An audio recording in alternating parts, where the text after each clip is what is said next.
simplifying algebraic expressions.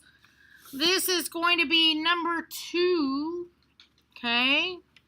Simplifying algebraic expressions, number 2. So yesterday we did it where we actually had lines. We didn't have to think very much except for what to circle, what to box, put it on the lines, combine it, and we had our answer. Today you don't have those wonderful lines, all right? You don't have anybody saying, okay, terms with this, constants, blah, blah, blah. So you're going to have to think just a little bit more. Now you can use the same kind of strategy. Here on number 1 it says 9 plus 6x plus 4s. Well, what do I have in common here? I have a 6s and a 4s, correct?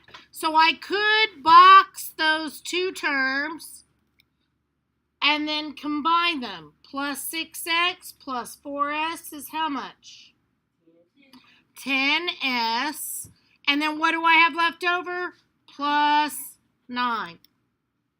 Okay? All right, let's look at number 6. I've got r's, terms with r's, and then I have constants, don't I?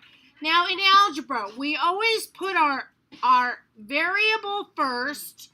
Our terms that have variables in them come first, then our constants. So, if I box my terms with variables, I end up with a -5 and a -4. So we are combining like terms. -5, -4 gives me what? -9r. Then I have constants, a -3 and a +6. Unlike terms, take the larger, subtract the smaller, keep the sign of the larger. So it's going to be +3 is my answer.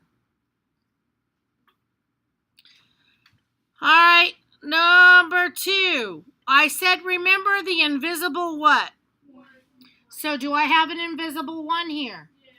So this is an invisible 1. So now I have 1 plus 8, which gives me 9x.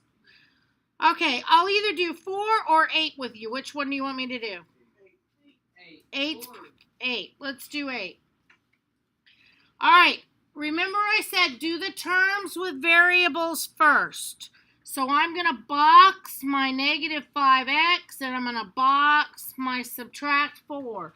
So I have a -5x and a -4x, or you could look at that as a -5x subtract 4x.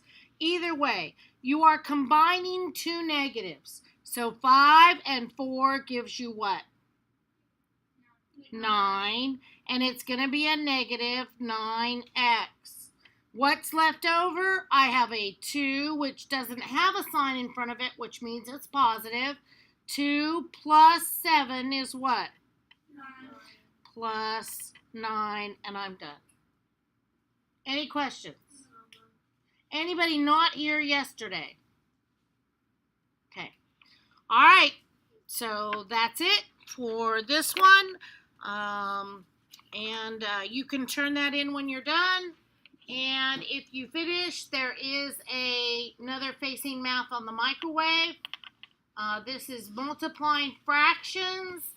And for those of you who don't know, if you have a fraction that's 5/7 times 6/10, you multiply straight across. 5 times 6 is 30. 7 times 10 is 70. Then you would have to simplify that, and the only way you could do that, they have in common 10, don't they? So 30 divided by 10 is 3, and 70 divided by 10 is 7, and that would be the simplified version of multiplying fractions. Okay? All right? Quick review lesson. All right, that's it.